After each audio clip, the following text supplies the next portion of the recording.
If I asked you, what is the Slender Man? Chances are you would say something along the lines of, a creepypasta character. I'd smack you upside the head and I'd rethink how I word the question. Then I'd ask you, what is Slender Man the character? What does he do? What are his powers? What is his story? Most people think of Slender Man like this. He's a tall guy in a business suit with no face. He's got a bunch of tentacles that come out of his back, he causes cameras to get all staticky, he has a bunch of humans he made into his proxies to do his bidding, and he can teleport from place to place, making everyone feel shitty when he's in their vicinity. But how much of this is actually Slender Man? Is this accurate? How do we gauge accuracy? Well, Slender Man, for one thing, is a copyrighted character. Who owns the copyright? We don't actually know as of making this. The company that bought the copyright from his creator has split. That said, there is a way to gauge what Slender Man was supposed to be in his inception, and that is to do something most people have never done.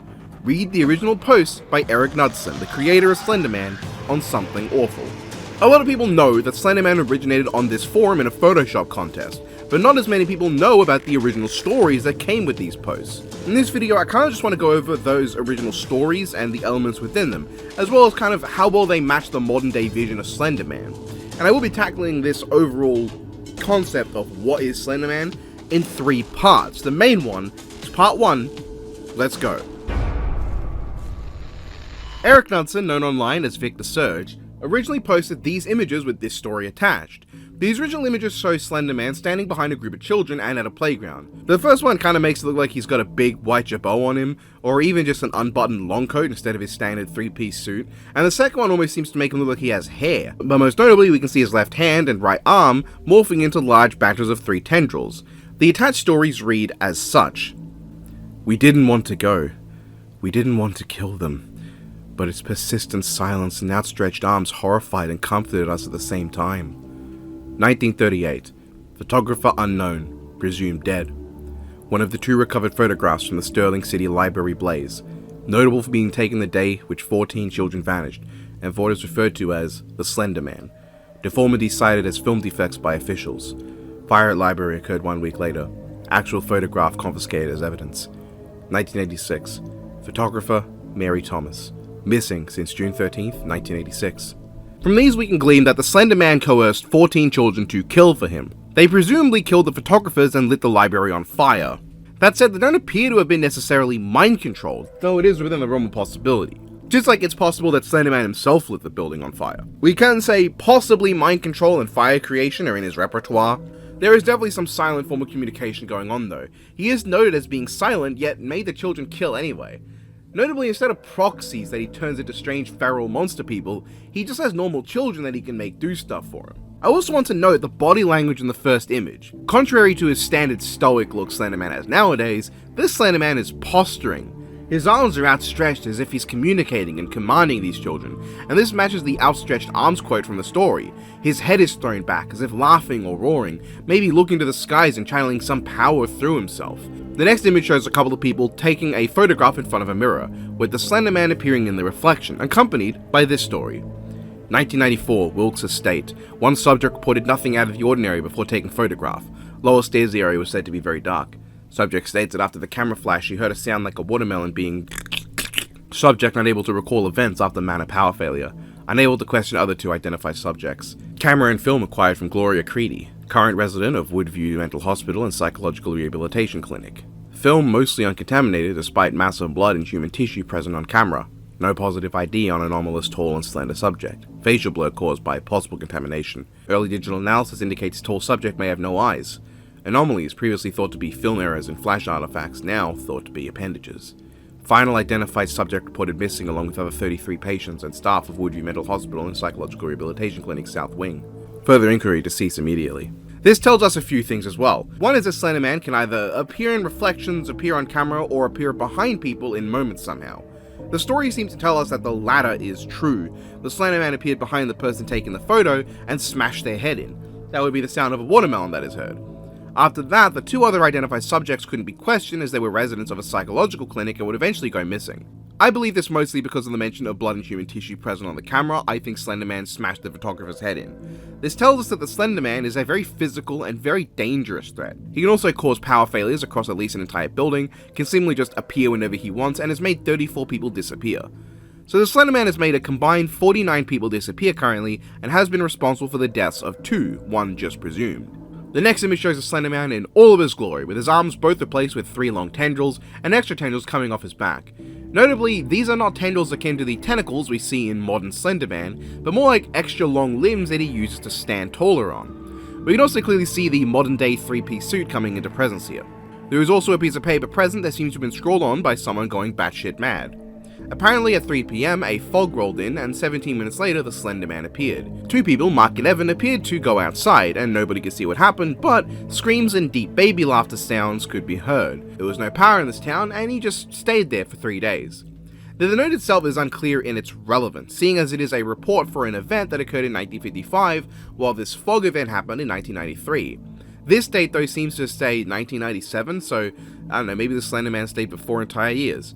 At the very least, we can infer that Slender Man can make a lot of tendrils and create large town-sized fogs and power outages. He might be able to make a sound akin to a laughing baby but deeper, and while not causing insanity via mental influence, his presence does cause it by just making it all foggy, taking away power, killing anyone who leaves buildings, and we can add 2 confirmed kills to the list, and who knows how many people from this town also died. The next set of images shows a child's drawing of the Slender Man. We can see him fully in the 3-piece suit, though with a black tie more often associated with the Marble Hornets operator than most modern day Slender Man depictions. We can also still see the impression of eyes. We then see an invitation to Jake's birthday party and the Slender Man behind these trees at the party. This ties to the next image, reveals these events take place in 2004, and that Jake Greenwood disappeared the day after his birthday. We also learn that for the last few weeks, the Slender Man has been present and causing him to become irritable as you'd expect if a tall-ass man was stalking you as a child. We can also find out that there is an anti-Slender Man unit deployed to Kansas, and that the Slender Man is following yet another child. Nothing crazy here, we can add another disappearance to the list though. Following that is Styr Woods, a larger story than usual. The first image shows us the Slender Man in these woods, and we can see him lifting himself high on many of these tendrils coming off his back and where his arms should be. The story is as follows. Both subjects were hunting in the Styr Woods 4 hours before sundown. Surviving subject states that while hunting, both men grew uneasy as fog levels rapidly increased. A constant murmuring sound accompanied by a low hum eventually became apparent of the 2 men an hour after the fog increased. An object falling out of a tree struck one of the men in the left shoulder, causing him to discharge his weapon. Object said to be the body of a man of unknown age. It was very precisely dissected, with major internal organs still contained within the ribcage and what looked to be clear bags. Surviving subject placed organ bag within backpack. Attack followed several minutes later after a low children's laugh, like a giggle. Surviving subject ran until he reached his vehicle. Subject then drove to assume safety, backpack destroyed. Surviving subject is classified as a B7 witness. B7 witness to be placed in quarantine blind box until resolution. Another image is shown, with Slender Man doing his thing walking on huge tendrils in a forest. 2007. Investigation team discovered 22 bodies of both genders and various ages impaled on broken tree branches in a radiating circle pattern with chest mutilation, as often noted with the Slender Man. Upon investigation, lead investigator called for an immediate evacuation of investigation team at 1700 hours. Bodies first discovered at 1100 hours. Deadline for safe evacuation of team with only viewed physical evidence of Slender Man approximately 1730.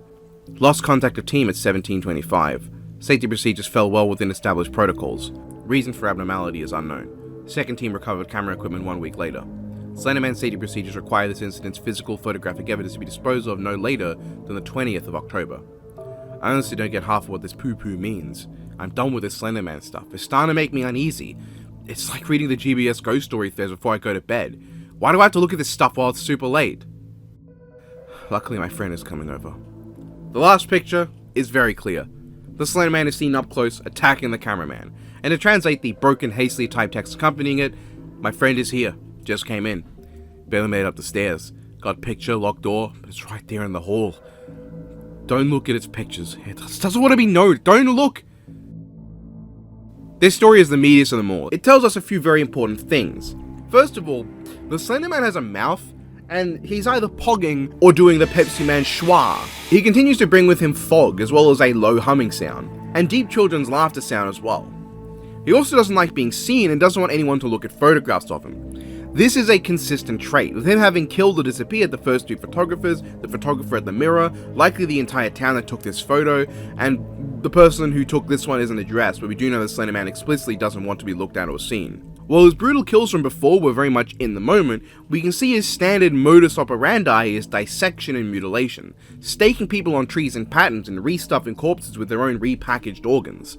This isn't really clear as to why, but it's what he does. He is a killer in his spare time. He's also seen as dangerous enough that an entire investigative police unit isn't seen as enough to take him down reliably. He also continues to exist up to the present of 2009, having killed Victor Surge the poster within the story of the posts, as Knudsen was kind of role-playing as a poster of real stories that he found online. We'd also add a total of 25 confirmed kills, the 22 dead bodies, the 1 hunter, and Surge and his friend. So the story isn't necessarily deep, but from what we can see, the Slenderman has been around for at least decades, a creepy entity that follows people, eliminates anyone who has seen him, and impales his victims in a circular pattern within Styr Woods. Here and now we can look at some of what Knudsen posted otherwise. In this post he claims that the Slenderman was inspired by the Rake, another classic internet horror creature, and the Slenderman is more akin to a physically present threat than a ghost-like one. Which is very interesting because the modern day perception of Slenderman very much leans more into that ghost-like presence, just being there but not physically interacting, while originally he was a lot more brutal. The assets used at times are also those of the tall man from Phantasm, another classic horror villain, with the face and tentacles made from scratch. Quote-unquote face. Knudsen here claims that the Slenderman wants to maintain human proportions but cannot pull it off perfectly, with his limbs periodically changing size. This is actually very important as it makes it possible for us to come up with our own theories as to what the Slenderman is and what his motivations are. He wants to appear human, he doesn't want to be photographed or seen, and he surgically dissects victims in his own time, putting their organs back into their bodies neatly and tidily. This makes you wonder, was the original Slenderman a creature that just wanted to be human? Was he killing people because he wanted to learn more about us and how our bodies work so he could better pull off a humanoid appearance? Is he maybe ashamed of what he looks like? Is that why he lashes out at those who take photographs? After this though, Knudsen actually added new elements to Slenderman's tale. Images of him scrawled onto various locations, but also this document, which reads, classified. Massive tree, previously not witnessed to be crushed, was now lying across the beach. Several branches found floating in the surf line. S-Man momentarily reappears, gives an ear-piercing scream, and vanishes. Sign off at 1950. The loss of Facility 0003 at was not wholly unexpected, and bore similar characteristics to the partial compromise of 005 earlier last year. Unlike 005, 003 is a complete loss, and Redacted along with her full test team and personnel are missing. Project Head Redacted at 001 in Spilly has decided to suspend all normal operations at 002 and 004 to 0028 following elimination of all human something at each facility. Subject 1 to remain in standby until further notice. 001 in tandem with main hall and circulatory routes will begin dissemination of Ki and Kagi to pre-arranged social intersection, along with the Losung, with the so-called Web 2.0. Quantum biologists feel that this would raise our herd mental resistance to something collectively unconscious or social alpha, and propagation to increase incident rate by something %. Expected casualties to be in the range of, looks to be thousands, but something is our acceptable upper limit. This is followed with text that explains how Slenderman operates with metaphysical territoriality.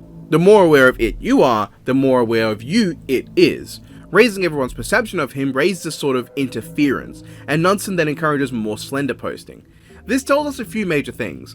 One is that Slenderman is just strong enough to uproot or break a massive tree, so that's fucking lovely, good luck boxing him, motherfucker. We also find out that he took out multiple facilities, and that 28 of these exist to perform tests that pertain in some way to the Slenderman. Most importantly, while Slenderman is a physical threat in these original stories, he also has a metaphysical territory. Now that is not saying that he is some metaphysical conceptual entity, but that he has a foot in metaphysical territory. Particularly, he becomes more aware of those who are more aware of him, making him kind of like a cognito hazard. You could call him a territorial creature, but his territory is the mind. But if enough people know about him, it creates some kind of interference that prevents him from being as dangerous somehow. My assumption is that by raising everyone's awareness of him, he will likely kill thousands of them, but eventually there'll be so many people aware of his presence that he won't be able to maintain his territory. This is the last notable Knudsen post, and that gives us a clear image of the original Slenderman concept. Here is the list of the traits and things of the original Slenderman. We can tell obviously he's tall and slender and persistently silent with no eyes in his face.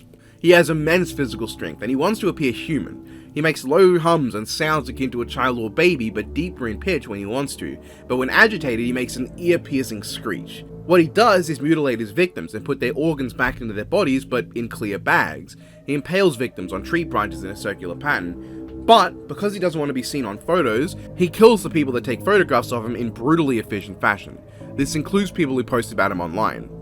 He has a total of 25 known kills, 50 disappearances, as well as a disappeared town, police unit, and facility. As for his features, he has, of course, immense physical strength, tendril limbs, speechless communication, which might be telepathy, some form of teleportation, he can cause power outages, bring fog, and has a metaphysical territoriality. He might also have mind control and fire creation. But if we go back here, we can see this post of Knudsen encouraging people to post about the Slender Man, which may imply that, especially seeing as this was before the copyright was established, anything posted in this original thread is part of the Slender mythos in a secondary way. So while we have what I'll call the original Slender Man canon, let's take a look in part 2 at the secondary canon of Slender Man. So when it comes to secondary canon, I'm just referring to the other parts of the original thread. I'm not going to spend as much time here or go into as much detail because there's a lot of posts, and it's secondary, and most of them kind of just amount to, yeah, there was a guy who was like standing there one time, and it was like really creepy, which is not to damper anyone who worked on those posts, or have a go at anyone for coming up with something that's relatively mundane. Slenderman was creatively fulfilling at the time, and if someone was only motivated to create something simple, that is not a slight on them. I just only want to look at the things that are relevant to this video. This post shows fire from one of the earlier posts, nothing interesting there, but hey, it's fire. This one starts a trend of Slenderman posts that establish him as an ancient creature with multiple origins. In here, Slenderman is known as being a fairy of the Black Forest called the ghostlike, or the Great Man. Here we can see an old Romanian tale establishing Slenderman is able to speak verbally, which is funny, and his arms are also incredibly sharp. Slenderman exists because you think of him, says all we need to. Here we can see Slenderman listed as having been seen on a cave painting from 5000 BC. This post establishes Slenderman as both causing heart attacks and also being stopped from killing people with a rosary bead. This post is very interesting because it establishes that Slenderman is so fast that when a camera takes a 3-shot burst, he only appears for a single shot and is able to appear, take a child away, and move out of view all within that burst. Which feels weirdly anime-esque for Slenderman, I think, but it is what it is. This one just looks funny, I like it. Slenderman can produce blue flames spontaneously to burn a house down. This confirms that he can create fire. This interestingly tries to establish the idea that Slenderman is one of a group of entities that are all waking up, and while that is interesting, there is some pushback here in the thread, which not many posts have suffered. I think this one's probably safe to ignore. Now Slenderman is pegged from 9000 BCE, or 11,000 years ago. No interesting additions here, I just think this looks cool. This wall of text includes the fact that Slenderman speaks telepathically. This establishes Slenderman as a known Egyptian figure known as the Thief of Kuk. This post I think is kind of weird because it establishes Slenderman as predating on humans, which I don't think really fits with his actions, and there's also no combat encounters with him, and his eyes may glow, which don't feel right. This one kind of tells us that Slenderman can turn off guns so that they don't fire properly, as well as move super fast while sprouting his extra tendrils, and drawing him causes you to suffer psychosis. This triple pack kind of implies that Slenderman can erase you from existence, which, I don't know. They emphasize it, but it also seems that Slenderman's victims just get forgotten about. But I think you can take it either way. It does end with the claim that the author's father, grandfather, and eventually himself will never exist. This one has the claim that no weapon has remotely hurt Slenderman. I'd assume this would mostly consist of guns and maybe the odd missile. Funny to imagine. Two posts showing Slenderman picked up by some kind of detection system. This one is just him on a collision detector, but this one states that it's a theory that Slenderman is using the tips of his tendrils to fuse into material, allowing him to scale up walls. This post kind of just says that Slenderman is trying to appear human, and the reason he wears a suit today is because, well, today faceless men in suits are considered the baseline of people in power, while, as the example here is used, in the medieval days, he took the form of a knight called the Ritter. Here, Slenderman puts a 15 by 10 foot wide hole in a wall, and it's established that an encounter with him can be heard from hundreds of yards away somehow. Okay, this one's a live set of posts, but all you really need to know from this is that Slenderman destroys the military in combat and absolutely fucks up vehicles with his strength. This one goes back into the history with Slenderman. It references the German fairy story that was brought up earlier. It says that Sicily believed him to be an angel of death. He was also called a Japanese ghost, but the main one posited is a Greek tale, one of him being the child of the primordials Nyx and Erebus, giving him the power to summon darkness and cold, stifle all sounds, and feed off agony and anguish. He can also enter your dreams, give you incurable sickness, and make you scared by existing too hard, establishing him as a god of death and despair. Being a Greek god, he'd also be immortal. This is very funny to think about, and feels very out of place. This post kind of says that Slenderman can erase large spans of memory, I think, and this story has Slenderman causing light to dim around him, but most interestingly, claims that the encounter the person in the story had was a storyline that he wrote brought to reality, which implies that because Slenderman knows everything you think about him, that he knows what stories you tell about him, and he just kind of chooses to redo them but with you, like he just does a little trolling. That's pretty funny. Oh, and here he brings cookies. Also, as it turns out, there were some things I had just forgotten to save the scans for, so when I noticed that, I did the only logical thing, and I went back and read everything again. All 46 forum pages. Just because I noticed I'd missed some stuff. You'd better appreciate this. So the big thing is I noticed all the posts about Slenderman being a being that is created by the knowledge of him weren't in my folder. So, let's just go through that quickly. This one establishes that Slenderman has been around for a long time, and we as a collective had just managed to block out that he was there, but when exposed to him, we all began putting the pieces back together that we didn't realize were there. So Slenderman exists so long as we know about him, which seems to make sense. You consider that his territory is metaphysical in nature, so normally he exists in a location that is essentially the knowledge that he exists. So if we only subconsciously know about him, that's fine, because we're not intruding on his territory, we don't consciously know he exists. But as we came to know about him consciously and forced ourselves into that territory, well, now he has to manifest into reality to kill us. Which honestly just makes him seem like he wants to be left alone due to the nature of his existence, then we keep pulling him into needing to give us the hands. Especially with how it's claimed he wants to be human.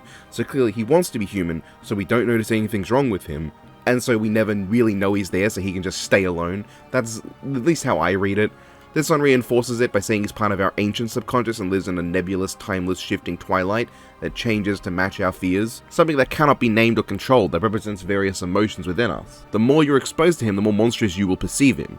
He will go from just a tall guy into a monster who owns your perception of reality. This one kind of claims that Slenderman is a living entity growing from the combined works of everyone, but this is clearly an out-of-universe post that's not intended to be part of the actual mythos.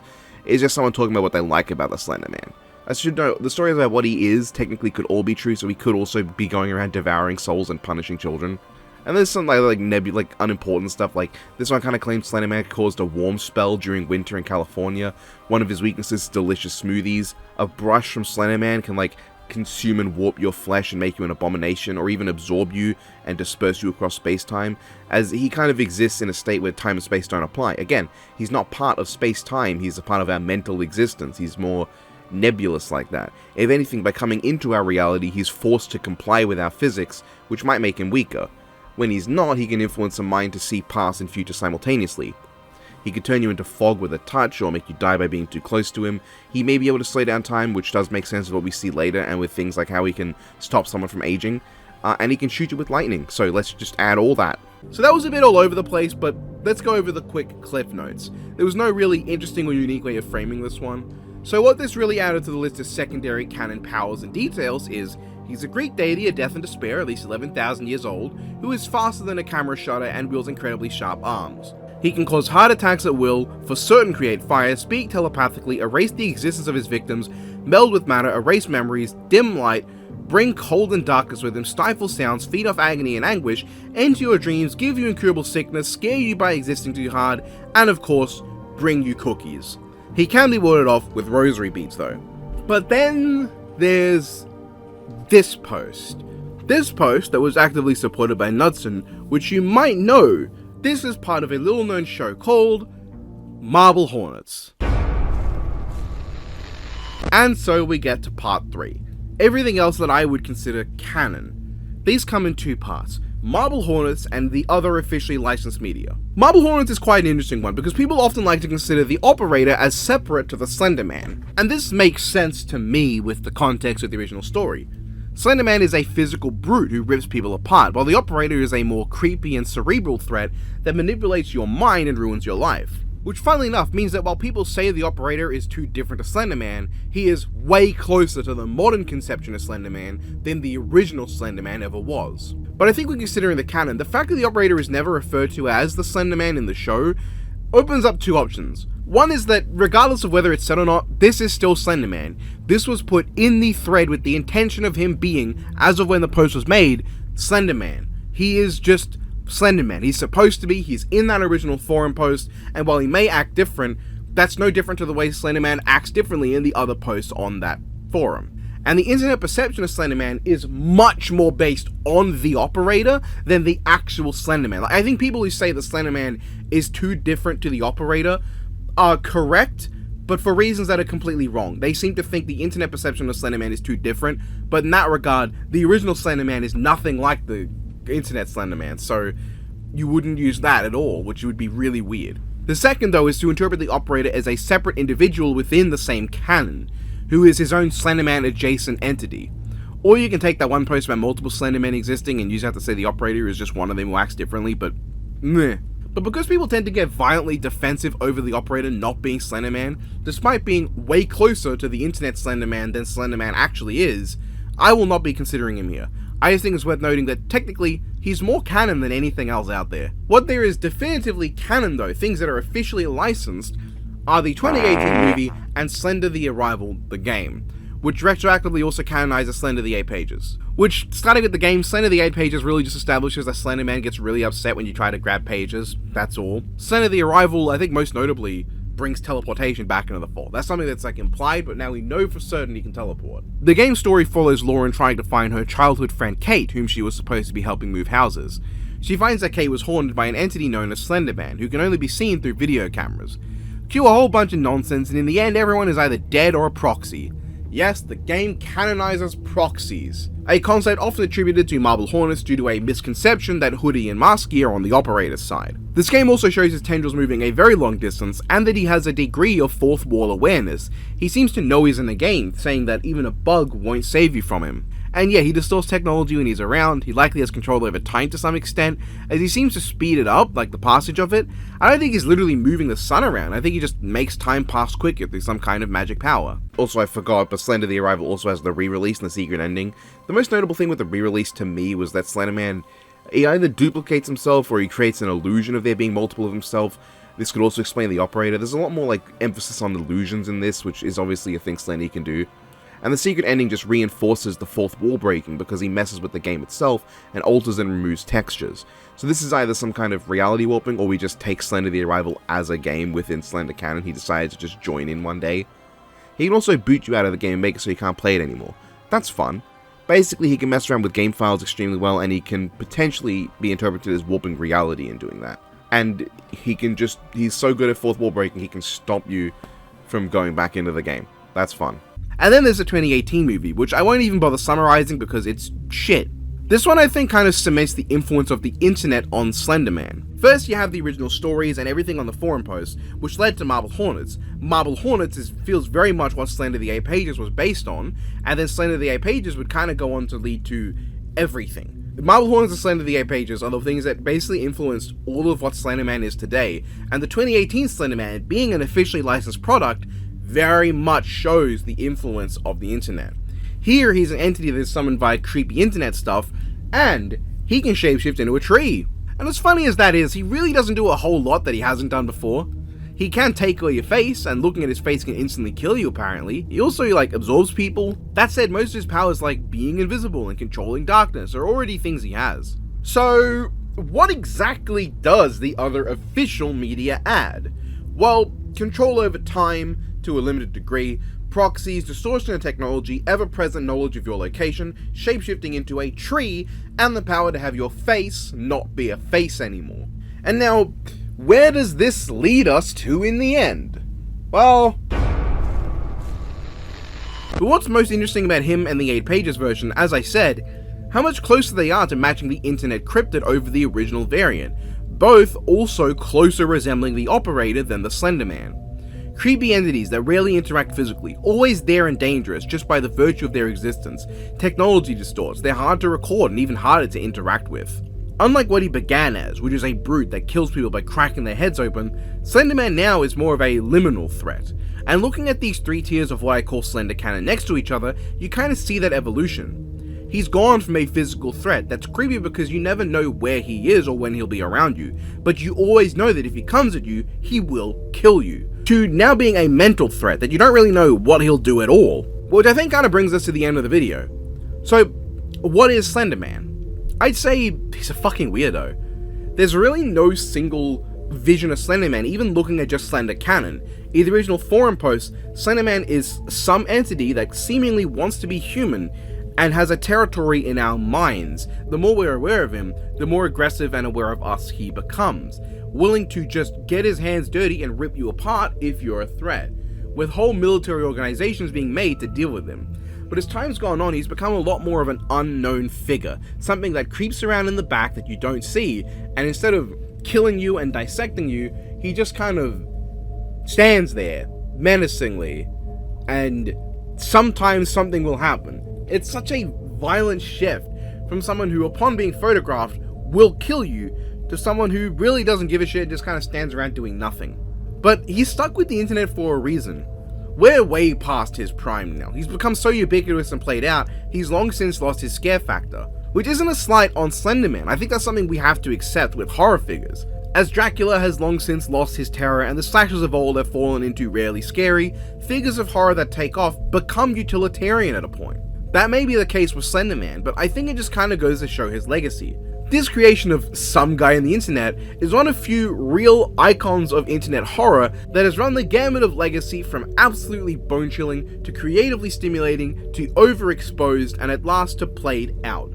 That is what Slenderman is, an icon, but one that very few people really remember the origins of.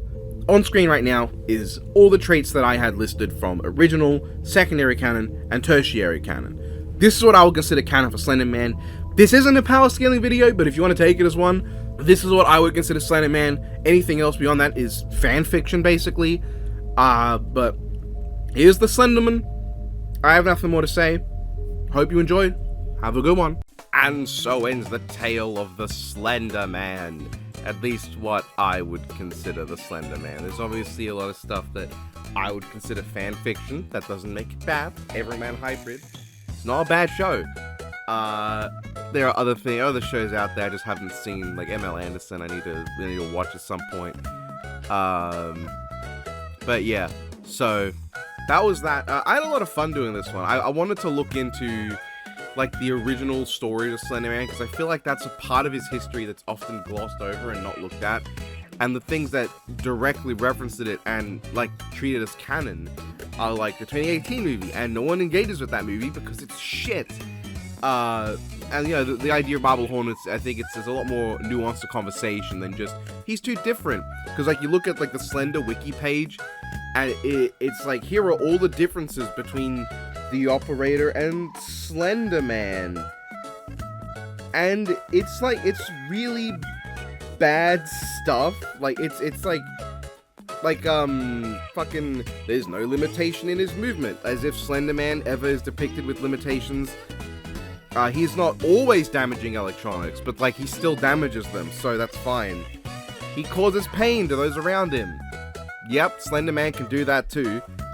They both have time travel abilities, but they're more limited with the Operator.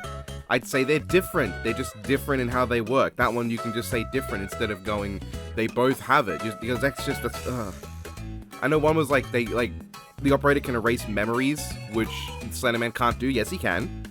Yes, he can. I think it was, you know what? I'm just gonna get the list up. So, change behavior, the Operator can change behaviors. Slender Man does that too.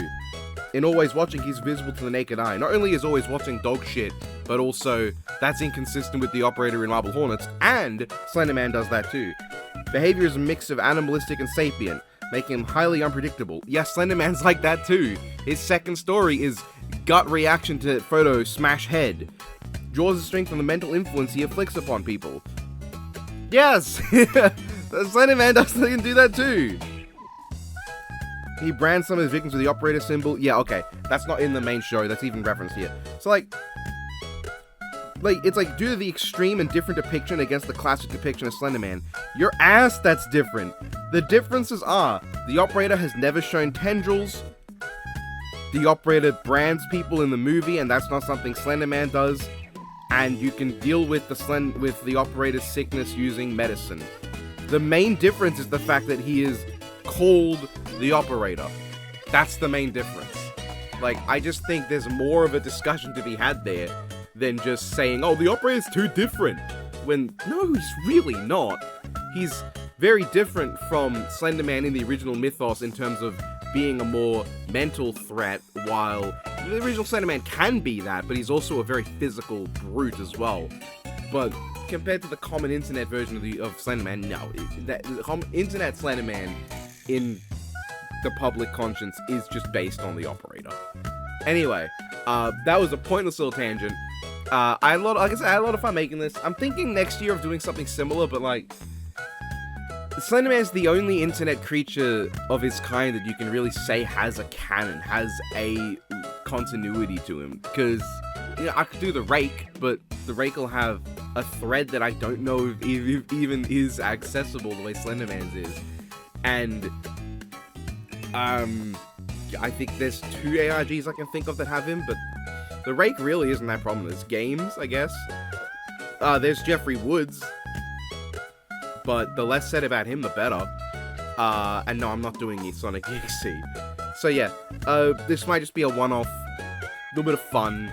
I did not expect Slenderman to get on the Champion Island thing, but he is, so this is not related to that. This is this own distinct, separate thing that I did not know that was happening. But yeah, I hope everyone enjoyed. Thank you to everyone scrolling by for supporting me on Patreon. If you want to, you can support me there too. It's like $1 to get into the Discord, and then you can make me say stupid stuff. Sorry, Sonic EXE, but you're not selected as part of the 32 combatants in Champions Island. This is bullshit. You let Slenderman in. Being an old-time classic internet urban legend is an important step in a person's life. How about you find my 8 fucking pages? No. Honestly, that is such a fucking Batman thing to do something that makes no sense and shouldn't work, but it does anyway because Batman's good. Everything does work. We are all creatures of habit. Get a job? Nope. I'm playing in the snow. What's that noise? We are the real monsters. Jackass! I miss the internet. Yes, this is a review of the movie. So the place I watched it was I'm cursed with owning the thing on Blu-ray because actually I don't know why. And if you've been trying to get your friends to watch it, I think they should stay away from you. Slenderman is a creepy and methodical creature that kills people for unknown ritual purposes. He is territorial like an animal, but his territory is the metaphysical mind of humans. The more people know about him, the more it's considered encroaching on his territory and the more agitated he gets. And when he's pissed off, he abandons his surgical precision and ritualistic actions to just pound on you with his fists like skinny White Hulk. Quote an idiot. That's a very nice picture of Slenderman. He's in a good mood. This is the Slenderman when he gives you the cookies and you go, oh, gee, thanks, Slenderman. He does this.